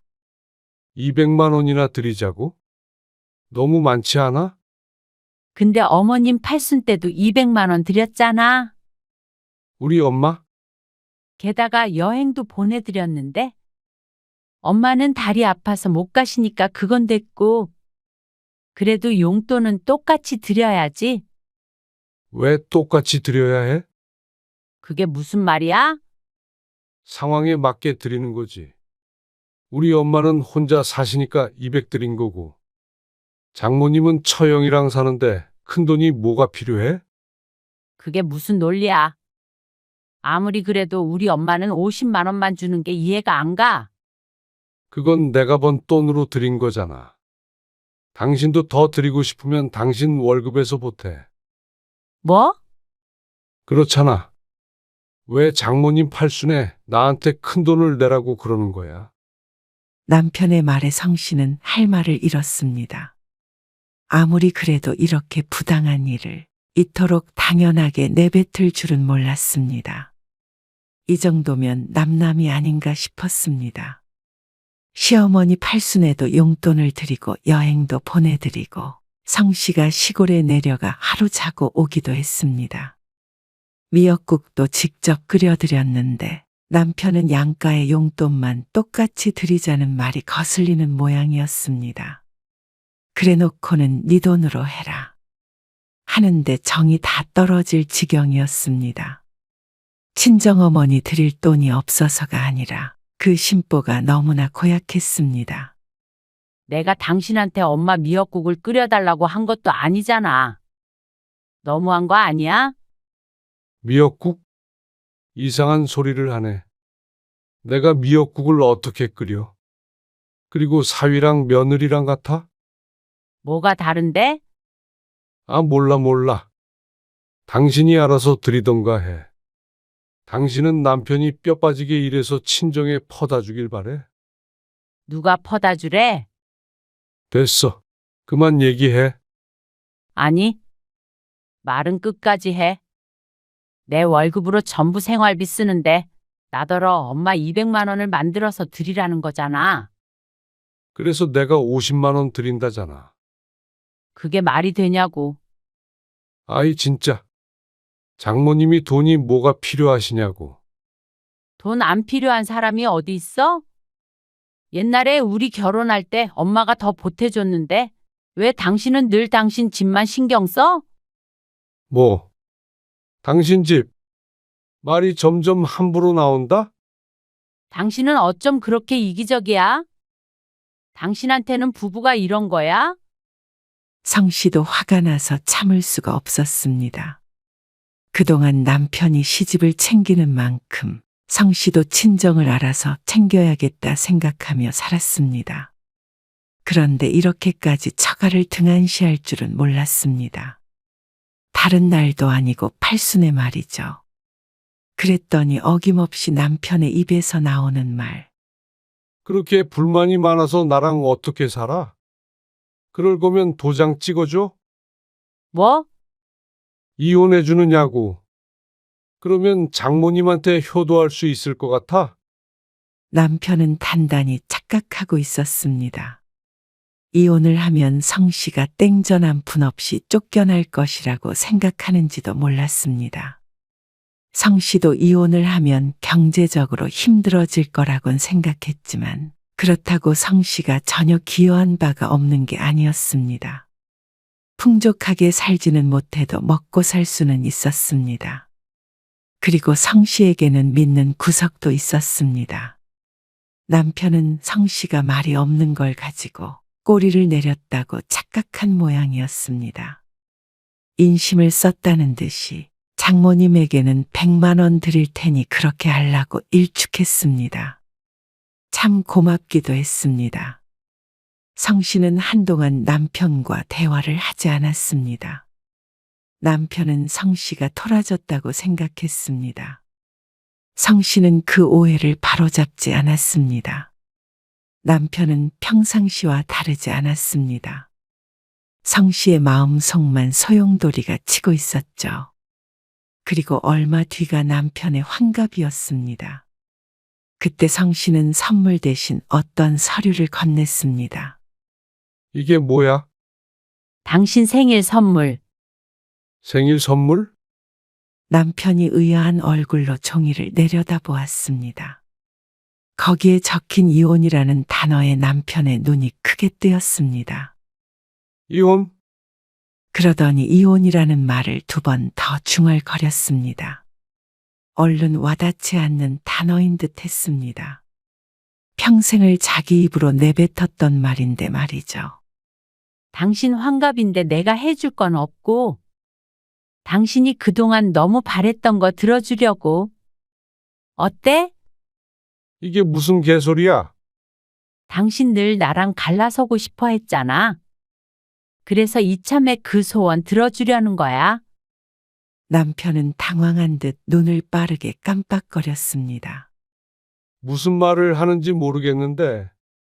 장난도 정도껏 해? 장난 아니야. 나도 당신이랑은 더 이상 같이 못 살겠어. 당신도 이혼하고 싶고 나도 이혼하고 싶으니까 이게 맞아. 이혼이라니? 지금 장난해? 이혼이 그렇게 쉬운 건 줄 알아? 쉽지? 서로 도장만 찍으면 되는 거잖아. 맨날 법원 앞에서 만나자고 했으면서 뭐가 어려워? 참나.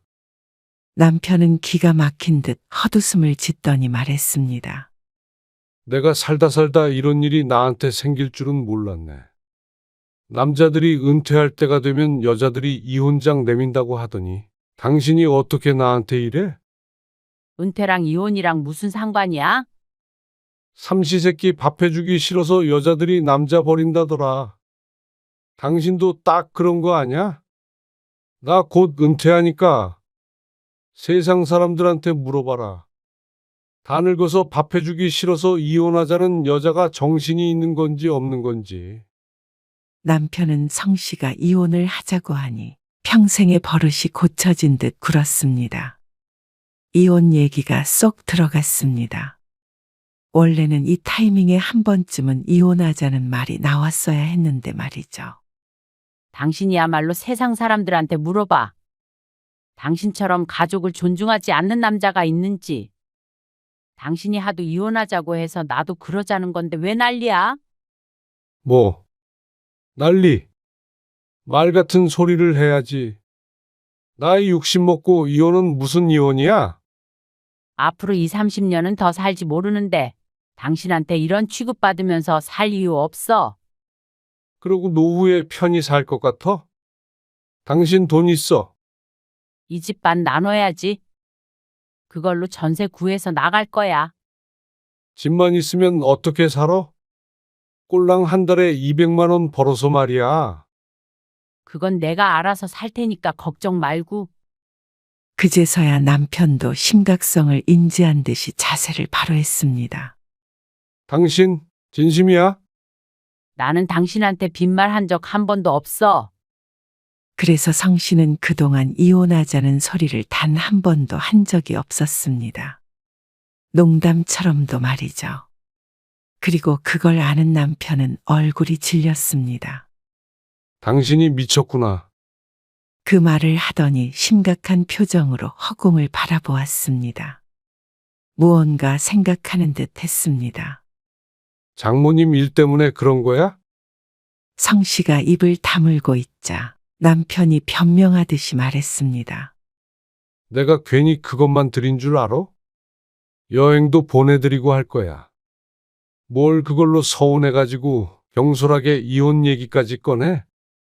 남편의 입에서 경솔이라는 단어가 나오는 게 너무 우스웠습니다.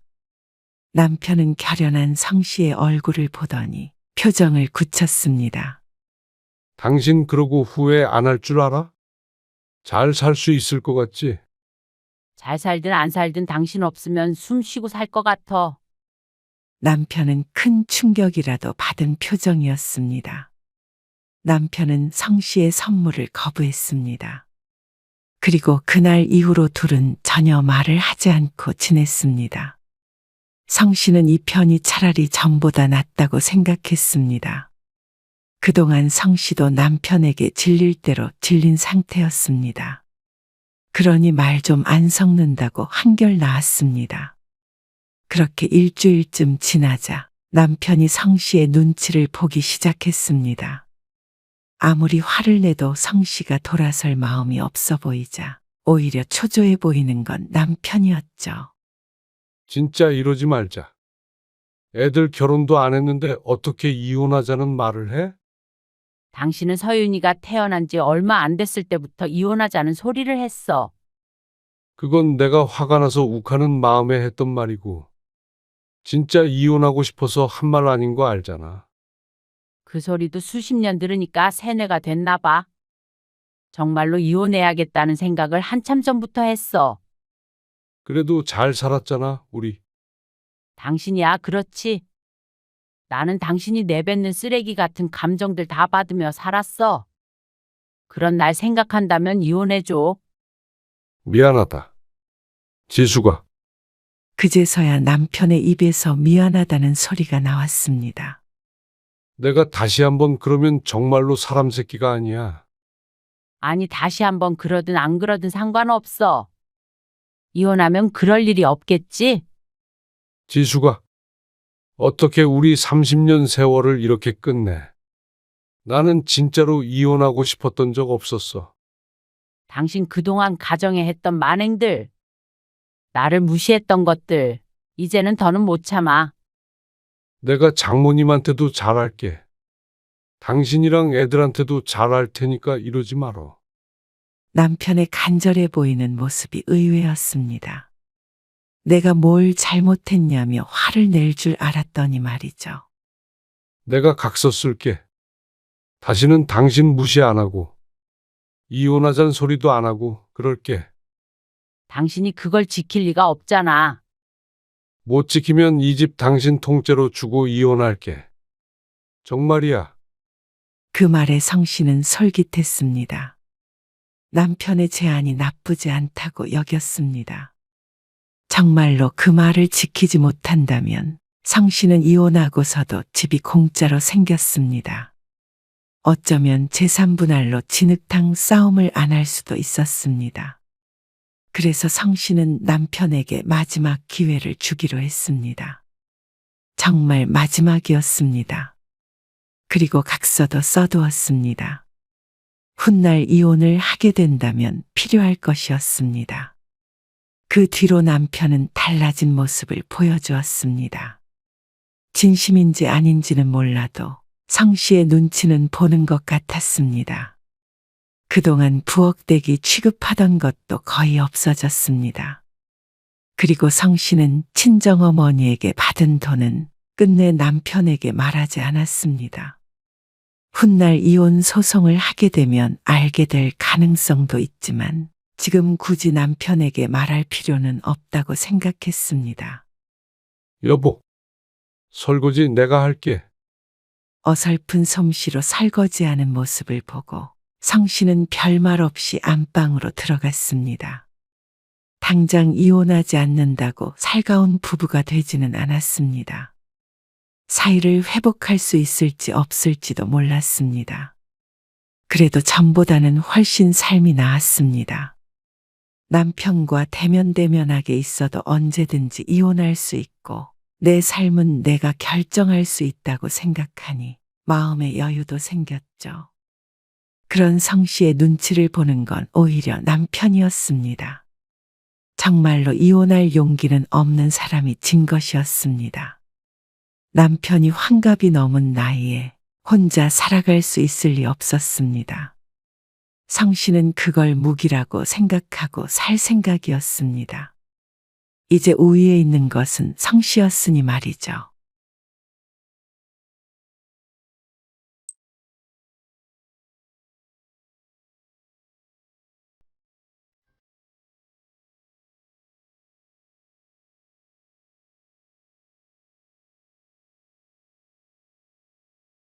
참, 이게 이상하게 꼭 이런 때 일이 생기네요. 너는 어떻게 주말에 하는 팔순잔치에 잠깐도 못 온다고 그러는 거야? 그게 일 때문에요. 몇 달 전부터 약속이 돼 있던 거잖아. 일이 갑자기 들어와서 그래요. 자고 가라는 것도 아니고 또 가깝잖냐? 와서 밥 먹고 얘기 좀 하다가 갈 시간도 없다는 거야? 어머님, 제가 다른 것도 아니고 일 때문에 바빠서 그런 거잖아요. 먹고 살려고 그러는 건데 그렇게 윽박을 지르시면 서운해요. 뭐, 제가 집에서 놀고 먹는 줄 아시는데요. 저도 집에서 일도 하고 그래요. 바쁜 걸 바쁘다고 그러는데 아버님 팔순잔치에 못 간다고 그렇게 말씀을 하세요. 바빠도 지난 설에도 가려고 제가 얼마나 노력했는 줄 모르시죠. 그리고 제가 딱 못 간다고 말씀드린 건 아니잖아요. 그럴 가능성도 있다는 거죠. 오늘 이야기 속 주인공은 74세 안덕희 씨입니다. 그리고 그녀의 아들과 며느리에 관한 이야기이죠. 안 씨의 작은 며느리는 특이했습니다. 아들과 결혼한 지 15년도 넘었지만 며느리는 한결같았습니다. 어떻게 시집에 행사만 있으면 팔팔하다가도 아프고 한가하다가도 바빠지는지 귀신이 곡할 노릇이었습니다. 한두 번쯤 그런다면 당연히 사정이 있겠거니 하겠지만 그런 세월이 거진 20년이 다 되어갔습니다. 아프다고 핑계대고 참석하지 않았다가 딸과 마주친 적도 있었습니다. 낯뜨겁다는 게 무엇인지도 모르는 며느리를 안 씨도 포기한 지 오래였습니다. 그렇게 오기 싫다면 오지 말아라 싶었죠. 하지만 그렇다고 시아버지 팔순애까지 바쁘다는 핑계로 오지 않을 줄은 몰랐습니다. 갑작스런 행사도 아니었고 몇 달 전부터 계획이 되어 있었던 일이었습니다. 그리고 몇 날 며칠 동안 만나서 놀고 먹자는 것이 아니라 하루에 딱 2~3시간만 비워주면 될 일이었습니다. 멀리서 찾아오는 사람들도 있는데 어떻게 20분 거리에 사는 며느리가 안 올 수가 있는지 기가 막혔습니다. 정말 눈코 뜰 새 없이 바쁘면 또 몰랐습니다. 안 씨도 바보라서 그동안 며느리에게 속아준 것이 아니었습니다. 좋은 게 좋은 거고 좋은 날에 큰 소리 내기 싫어서 눈 감았던 적이 많았죠. 그런데 다른 날도 아니고 팔순 정도도 오지 못하겠다는 며느리를 안 씨도 더 이상 며느리로 대접해 줄 마음이 없었습니다. 아들도 똑같았습니다. 부모도 자신에게 잘하는 자식에게 떡 하나라도 더 주는 법이었습니다. 그래서 아들 내외가 땅을 치고 후회하도록 만들어줄 생각이었습니다. 안 씨는 아들 2 그리고 딸도 하나 있었습니다. 다들 결혼해서 이제는 전부 40줄에 들어섰고 손주도 5이나 있었습니다. 이달 말에가 제사지? 아니 다음 달 초요. 무슨 요일이야? 화요일이네요. 아이고 애들 회사 가려면 힘든데. 남편의 말에 안 씨도 고개를 끄덕였습니다. 금요일이나 토요일이면 좋을 텐데 싶었죠. 좀 시간을 당겨서 빨리 하고 끝내자고. 그럽시다. 그래야 애들도 일찍 돌아가지. 아주 예전에는 자정이 되어갈 때쯤에 제사를 지냈는데 이제는 10시쯤이면 지냈습니다. 12시 전에 자식들이 집에 돌아가야 한다는 생각에 늘 서둘렀죠. 제사는 합쳐서 1년에 1번만 했고 차례는 명절에 2번이니 총 3번 정도 가족들이 다 같이 모이는 날이 있었습니다. 그 외에 어버이날이나 생일 등에는 시간이 되는 자식은 안 씨 부부의 집에 찾아오기도 하지만 따로 보는 날은 그리 많지 않았습니다. 번거롭기도 하고 각자 다른 지역에 사는 자식들 전부 불러 모으면 뭐가 좋나 싶기도 했습니다. 먹고 살기 바쁜 자식들 시간을 뺏으며 굳이 부를 이유는 없었습니다. 한때는 안 씨도 그런 날을 기다리던 때가 있었습니다. 어버이날에 밖에서 밥 한 끼 같이 먹고 생일에 집에서 같이 맛있는 거 해먹고 그런 걸 행복하다고 생각했었죠. 하지만 이제는 그러지 않았습니다. 명절이나 제사가 아니면 못 본다고 생각하고 살기로 진작에 다짐했습니다. 가까이 지내고 싶은 마음이 없어져서가 아니라 그래야 덜 서운하다는 것을 깨달아서였습니다. 부모 자식이라는 게 희한한 것이 덜 봐야 사이가 좋았습니다. 이제는 각자 다 잘 살았으면 하는 마음이 컸습니다. 하지만 그렇다고 자식들이 다 똑같이 예쁘다는 뜻은 아니었습니다. 이 나이쯤 먹었으면 모든 것에 초연해져야 하는데 그렇지가 않았고 눈만 좋아졌습니다. 누가 부모를 위하고 누가 그렇지 않은지 빤히 보였죠. 바쁜 거 뻔히 아는데 뭐하러 오려고 해? 수년 전 제사를 며칠 앞둔 어느 날이었습니다. 큰며느리에게서 전화가 왔습니다. 바빠도 그 정도 시간은 낼 수 있어요. 낮부터 같이 준비하지는 못하는데 그건 어머님이 이해 좀 해주세요. 퇴근해서 최대한 빨리 갈게요. 매일 야근한다며? 오지 말어. 야근해도 제사 지내는 시간보다는 일찍 끝나요. 어차피 낮 동안 안 씨가 대부분의 음식을 준비해 놓지만 그래도 평일 저녁에 자식들이 제사에 참석하는 게 부담스러운 일이라는 건 잘 알고 있었습니다. 그리고 당시에 큰며느리가 눈코 뜰 새 없이 바쁘다는 건 다들 알았습니다. 아들이 그맘때쯤 갑자기 회사를 그만두고 자기 개발을 한다고 했습니다. 안 씨는 뜬금없는 말이라고 생각했지만 며느리는 거기에 동의를 했다고 했습니다. 1, 2년간 무언가를 준비해서 이직을 할 거라고 했습니다. 좀 더 나은 대우를 받겠다며 말이죠. 안 씨는 그게 정확히 뭔지는 몰라도 무슨 공부를 해야 한다고 했습니다. 안 씨는 며느리가 고생스럽겠다는 생각이 들었습니다. 그동안 아들이 벌이가 없을 테니 배는 힘들 것이었습니다. 매일같이 야근한다는 말은 들었습니다. 그리고 공부하는 아들을 대신해서 자식들을 혼자 돌보고 퇴근해서는 인터넷에 뭘 올려서 부업 비슷한 걸로 돈을 번다는 얘기도 전해 듣고는 놀랐던 기억이 있었습니다. 그런데 짬을 내서 제사까지 챙긴다니까 미안한 마음이 들었습니다. 아무것도 가지고 오지 말고 와. 그러면 또 빈손으로 오기 그렇다며 뭘 사올까봐 미리 단단히 일러두었습니다. 그리고 다음날 둘째 며느리에게서도 전화를 받았습니다. 그 내용은 사뭇 달랐습니다. 어머님, 어쩌죠? 예성이 학원 특강 때문에 도저히 시간을 뺄 수가 없어요. 예성이 학원을 그 시간까지 해? 어우, 그럼요. 요즘은 다 그 시간까지 하죠. 아직 초등학교 3학년밖에 안 된 손주인데 제사를 지내는 시간까지 학원에 묶여 있다는 것이 놀라웠습니다.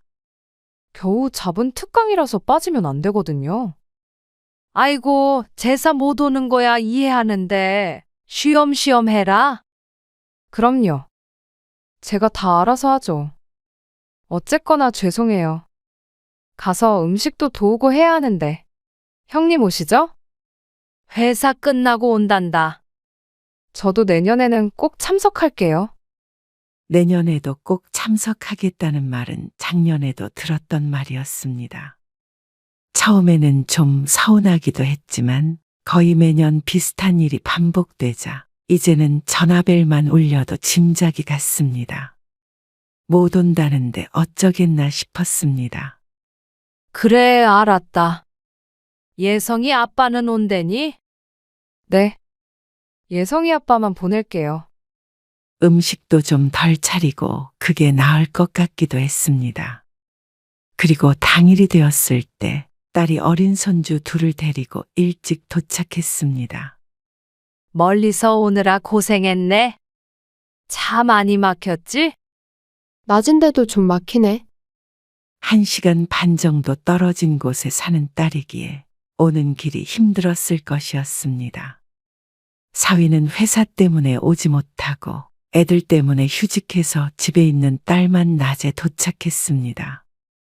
이거부터 하면 돼. 남편이 손주들을 보고 있고 딸이 제사 음식을 하는 걸 거들었습니다. 그래도 딸이 먼저 와줘서 다행이었습니다. 아무리 조금 한다고 하더라도 손이 많이 가는 게 사실이었습니다. 매년 가짓수가 줄어드는데도 참 번거로운 일이었죠. 그리고 저녁 늦은 시간이 되자 큰아들 내외가 도착했습니다. 손주 둘도 함께 대동한 상태였습니다. 어머님, 이리 주세요. 제가 할게요. 며느리는 도착하자마자 손만 씻고 이것저것 할 일을 찾아서 척척했습니다. 빠릿빠릿해서 오히려 안씨가 정신이 없을 정도였습니다. 어머님은 앉아 계세요. 차리는 동안 그리고 10시가 다 되었을 때 뒤늦게 작은 아들이 마지막으로 도착했습니다. 아, 오늘 퇴근이 늦어져서요. 준비 다 됐어요? 그래. 어서 들어와.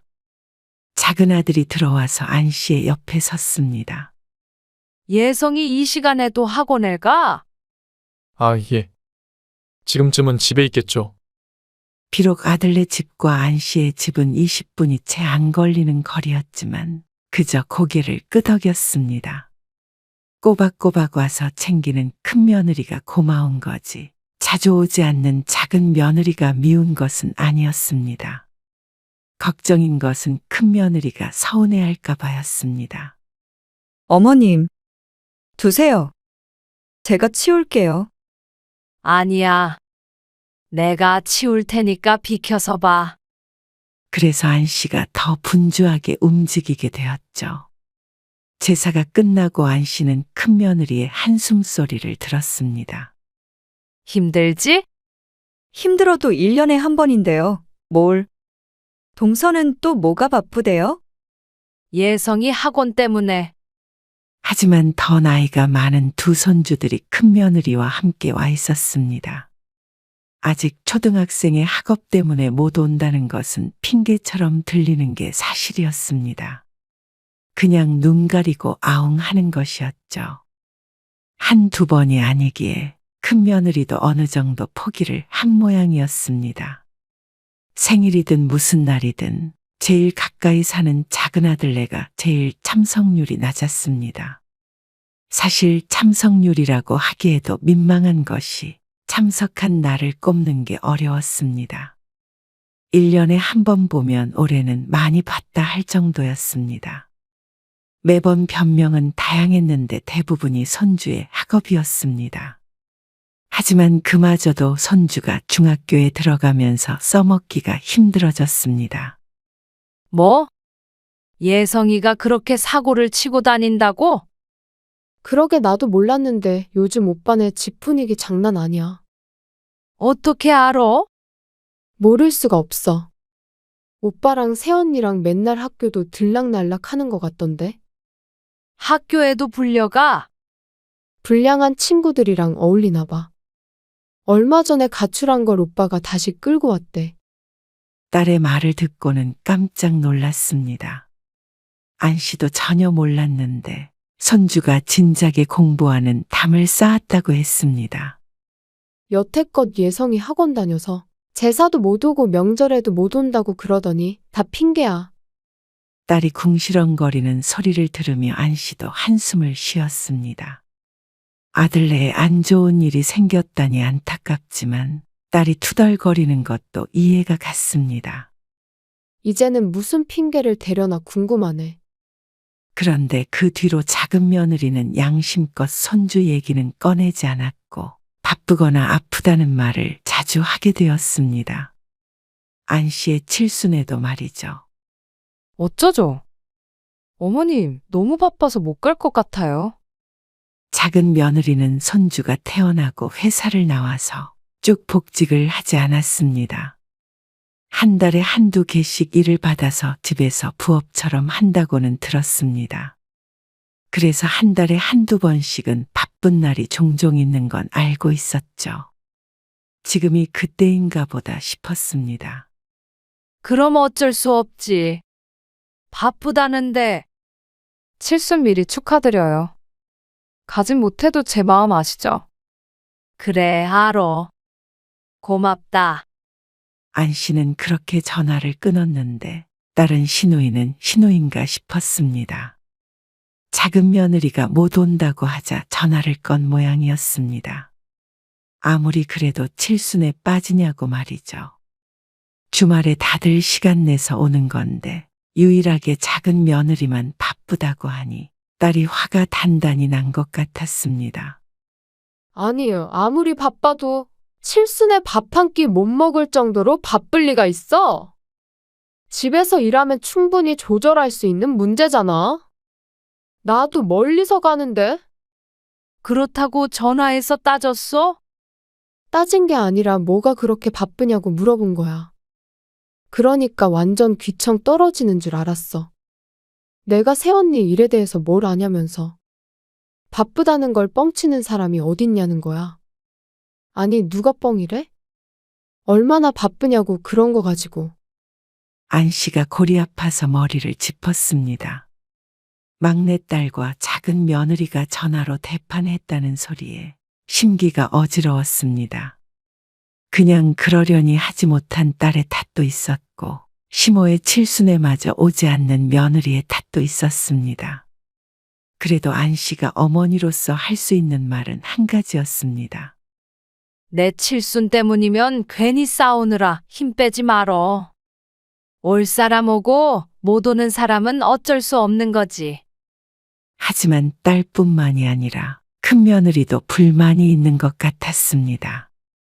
아무래도 며느리가 둘인데 며느리 역할은 혼자만 해야 하나 싶은 것 같기도 했습니다. 그때부터 안 씨 부부는 가족 행사를 줄이자 싶었습니다. 안 그래도 남들보다 적게 만나긴 하지만 명절 같은 때가 너무 의무처럼 느껴지지 않았으면 했습니다. 그래서 명절에 지내는 차례는 없애자고 했습니다. 안 씨도 나이가 들었고 젊은 며느리들에게 괜히 고생을 시키고 싶지도 않았습니다. 명절이라도 그냥 얼굴 한번 보고 밥 한 끼 먹고 헤어지면 되지 않나 싶었습니다. 그러면 좋긴 하지. 요새는 그런 집들도 많다고 하니까. 딸은 좋은 아이디어라며 좋아했습니다. 그리고 큰 며느리는 말할 것도 없었습니다. 말은 안 해도 부담감이 있었던 것 같았습니다. 그리고 생일과 어버이날에는 누구도 오지 못하게 했습니다. 괜히 눈치 본다고 찾아오는 것도 원치 않았습니다. 특별한 날이면 오히려 남편이랑 둘이서 시간을 보내는 걸 택했죠. 그래도 자식들은 알아서 다들 잘 챙겼습니다. 오진 않아도 전화도 자주 하고 말이죠. 그리고 그 중에서 한 놈은 제외였습니다. 어머님, 몸이 안 좋아서 병원에 가봤더니 독감이래요. 혹시라도 가족들한테 옮길까 무서워서 이번 추석에는 못 갈 것 같아요. 어디가 많이 안 좋아? 네, 그러네요. 그러면서 자꾸만 콜록콜록 기침을 해대는 작은 며느리. 그래, 알았다. 밥 한 끼도 못 먹고 가느냐고 묻지 않았습니다. 대답이 뻔했으니 말이죠. 작은 며느리에게 연락이 온다면 용건은 하나였습니다. 아프거나 바쁘거나. 참 신기했습니다. 이 정도라면 일상생활은 가능한가 싶었습니다. 아니면 안 씨 집안에 무슨 일만 있으면 때맞춰 아프게 되는 것인지 궁금했습니다. 물론 궁금하다고 해서 묻지 않았습니다. 추석 때 작은 며느리 하나 안 온다고 큰일이 나는 게 아니니 말이죠. 그러던 어느 날이었습니다. 밤늦게 잠자리에 들기 전 남편이 화장실에 갔다가 미끄러졌는지 어지러웠는지 쿵 하고 쓰러졌습니다. 안방에 들어가려고 그 옆을 지나던 안 씨가 놀라 일으키려고 해도 힘들었습니다. 머릿속이 새하얘졌습니다. 휴대폰을 들긴 들었는데 구급차 번호가 도무지 안 떠올라서 숫자 1만 누르다가 결국 큰아들 번호를 먼저 눌렀습니다.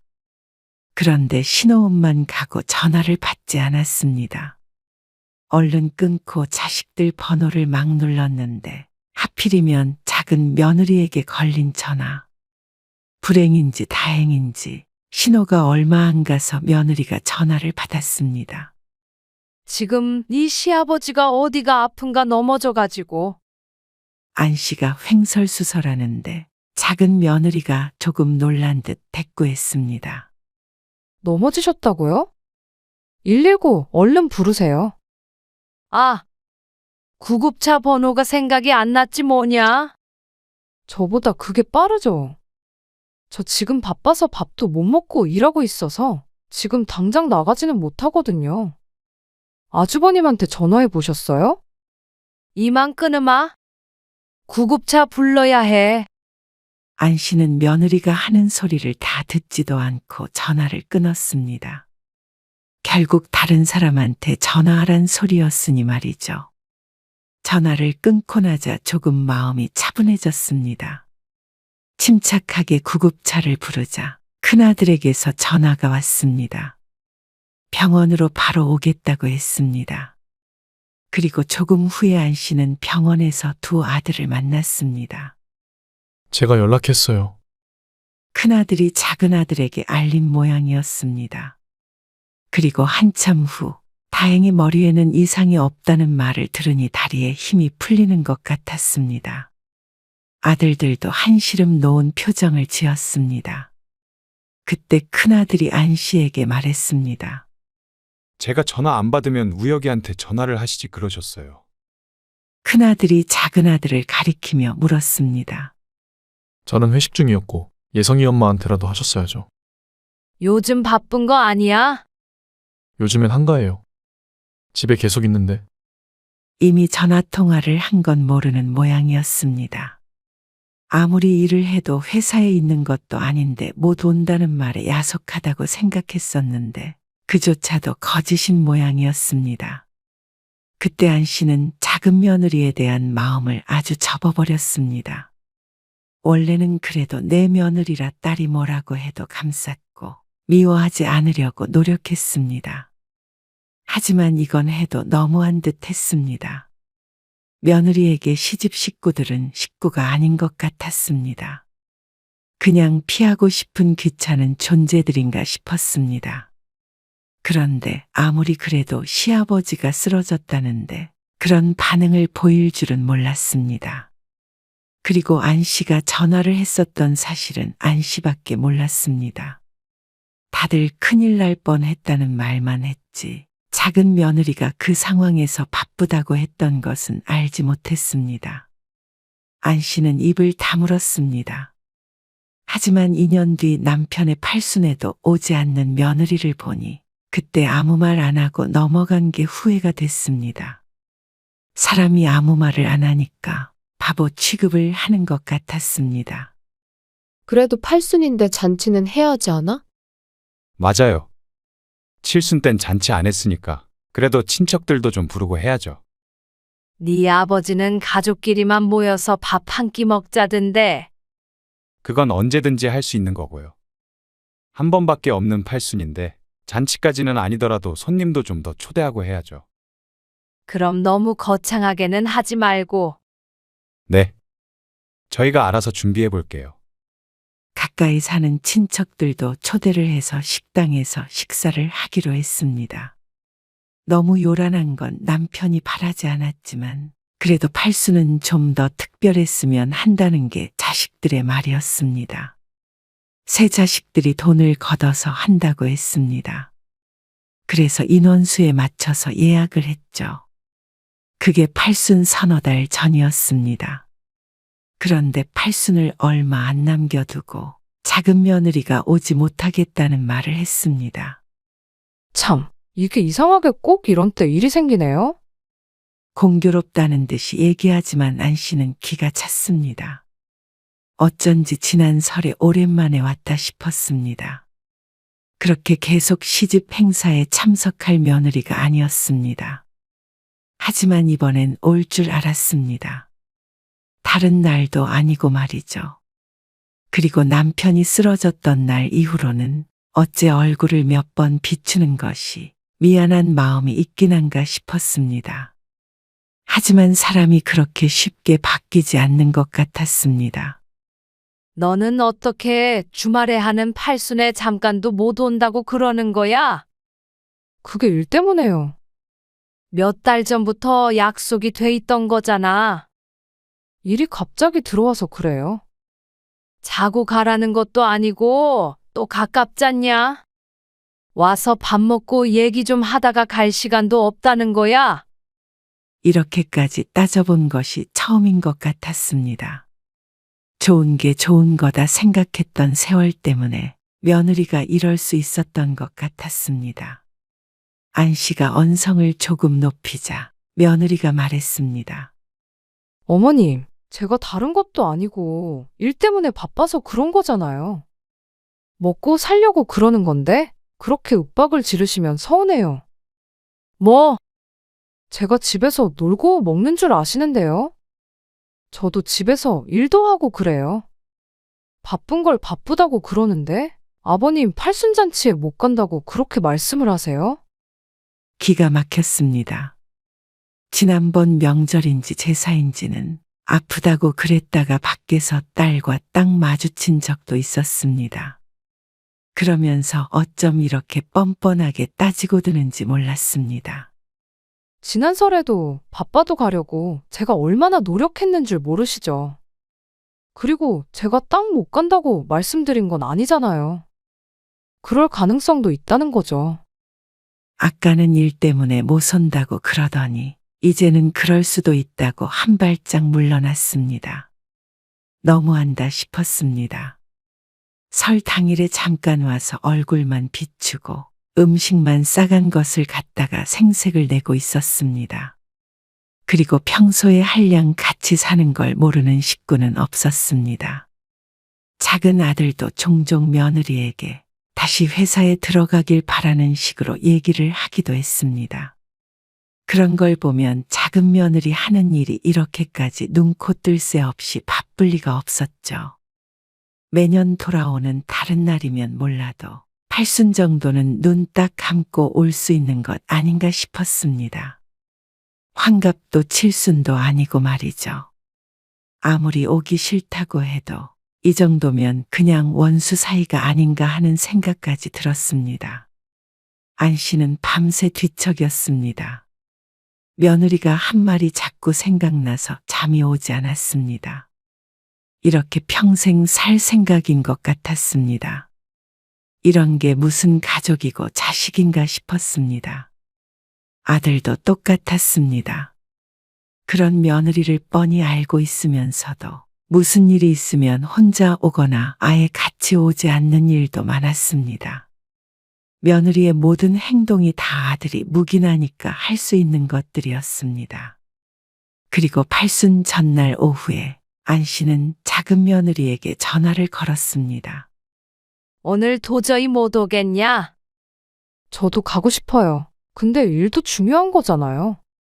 아버님은 제가 따로 찾아뵙거나 전화를 드리거나 할게요. 시아버지 생신 못 갔다고 저를 너무 나쁜 며느리 취급하지 마세요. 어머님, 대신 형님이나 아가씨다 다들 잘 챙기잖아요. 저 대신. 그래. 알겠다.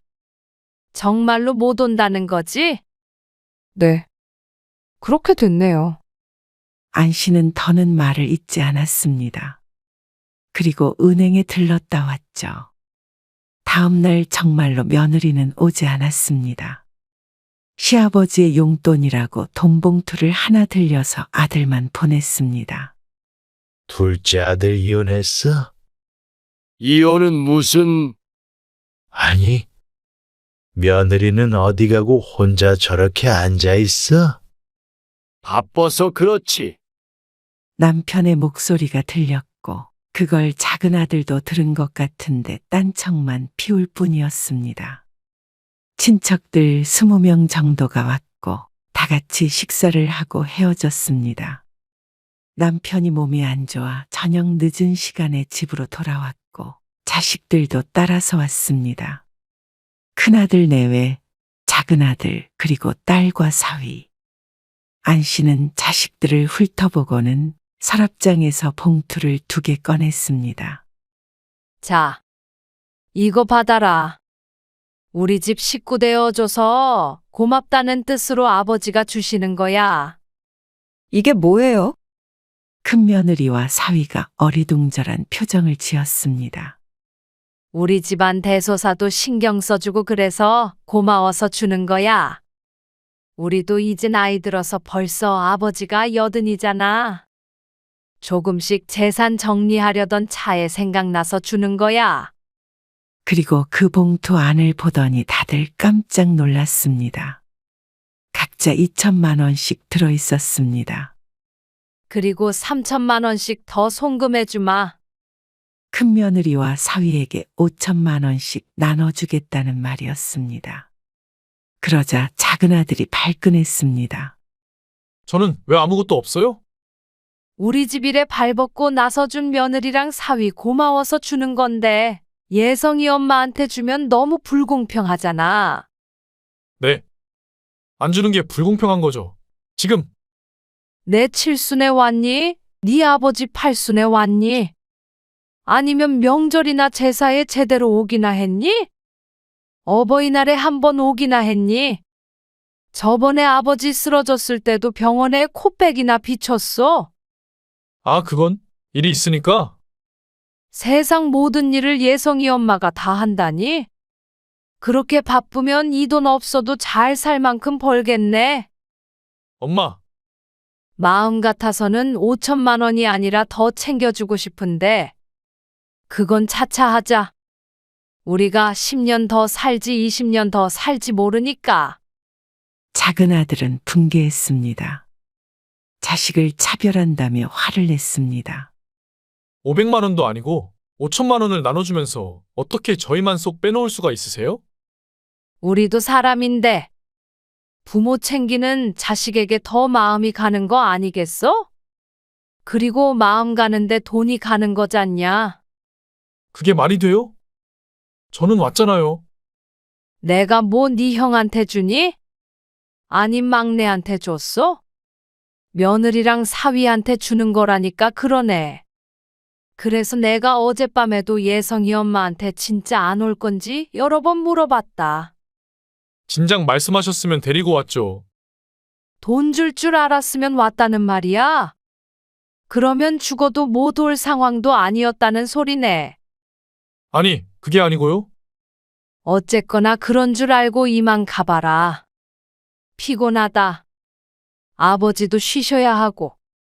그러자 큰아들네와 딸은 냉큼 일어났습니다. 작은아들만 민기적 거리고 있는 걸 쫓아내버렸습니다. 그리고 다음날 아침 해가 제대로 뜨기도 전에 며느리에게서 전화가 왔습니다. 어머님 정말 이러시는 거 아니에요. 어떻게 장남한테만 돈을 주시고 작은 아들은 차별하세요? 막내도 줬다. 그런 말이 아니잖아요. 정말 서운해요. 일이 바쁜 걸 어떡해요? 예성이 아빠는 돈 줄 줄 알았으면 데리고 왔다던데. 그러면 그 정도로 바쁜 건 아닌 거 아니야? 그러자 아들처럼 꿀먹은 벙어리가 된 며느리. 팔순에 안 왔다고 이러는 거 같아? 결혼하고 그동안 우리 집 일에 힘들었을 며느리랑 사위한테 주는 돈인데 예성이 엄마 너도 받아도 된다고 생각하니? 이제부터 잘 참석하면 돼요?